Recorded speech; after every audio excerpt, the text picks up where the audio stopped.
गोलू और उसका मजेदार उड़ा हुआ जूता। गोलू एक बहुत ही मजेदार लड़का था। उसकी सबसे बड़ी परेशानी थी कि उसके जूते हमेशा उड़ जाते थे। अब आप सोच रहे होंगे, जूते उड़ते कैसे हैं? तो सुनिए, ये कहानी बिल्कुल ऐसी ही है। एक दिन गोलू स्कूल जा रहा था। वह जैसे ही घर से बाहर निकला, उसका दायां जूता अचानक ऊपर उड़ गया।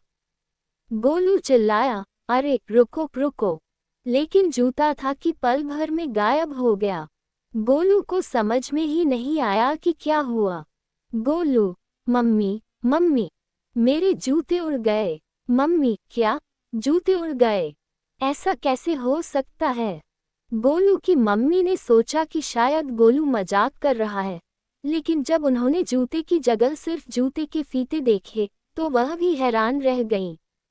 अब गोलू का मिशन था जूते को ढूंढना। वह अपने दोस्त टोनी के पास गया और बोला, टोनी, मेरे जूते उड़ गए हैं।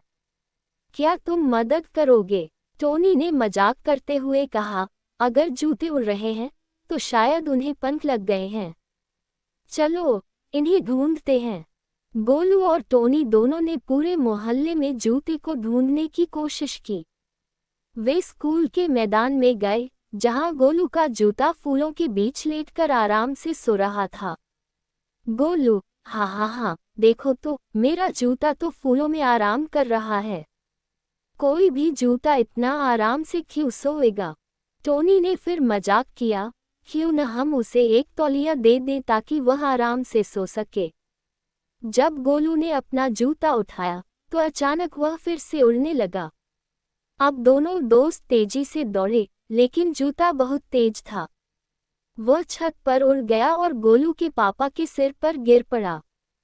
गोलू के पापा जोर से अरे चिल्लाए, लेकिन जैसे ही उन्होंने जूते को देखा, उनका गुस्सा हंसी में बदल गया। पापा बोले, अरे ये क्या? जूता मेरी टोपी की जगह क्यों उड़ रहा है? गोलू, पापा, यह मेरा जूता है, और वह उड़ने का सपना देख रहा है। अब गोलू और टोनी दोनों जोर से हंसी में झूम पड़े।